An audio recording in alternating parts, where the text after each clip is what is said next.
Question number 10, Clare Curran. Thank you, Mr Speaker. My question is to the Minister of Internal Affairs and asks, is he confident that the Department of Internal Affairs manages New Zealanders' personal information, documents and records effectively and safely?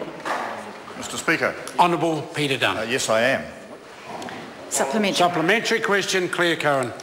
Thank you, Mr Speaker. Does he have confidence that the Department of Internal Affairs has effective oversight of risks in IT functions and security across government agencies and that appropriate levels of assurance are in place?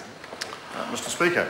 Honourable Peter Dunn. Mr Speaker, yes I do, for a number of reasons. One is that in late 2012, the Government Chief Information Officer, who's also the Secretary for Internal Affairs, carried out a review of publicly accessible information systems, and as a result of that review, some changes were made, including the appointment of a Government Chief Privacy Officer. Supplementary. Supplementary question, Clare Curran. Has he seen any recent reports from the Department of Internal Affairs that identify high-level risks leaving government networks vulnerable to attack, including security controls not functioning, lack of ability to investigate malicious activity, and insecure information transmitted over the Department of Internal Affairs and, quote, desktop as a service, unquote, cloud provider networks? If so, when? Mr Speaker. Honourable Peter Dunn. I constantly receive advice from the Secretary for Internal Affairs in his capacity as the Government Chief Information Officer. Given the sensitivity of a lot of that advice, it would be inappropriate to go into detail in this House.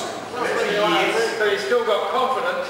Supplementary. Supplementary question, Clare Curran. Which specific IT security functions within his department are currently compromised as a result of a lack of funding? Honourable Peter Dunn. Mr Speaker, I think the best way I can answer that question is to refer the member to my previous answer. Supplementary question, Clare Curran. Can he guarantee that under his watch, no government IT system has gone live without accreditation from the New Zealand Institute of Safety Management and sign-off from the CEO? Honourable Peter Dunn. Mr Speaker, I assume the member is referring to the CEO of Internal Affairs in her question, and the answer to that would be yes.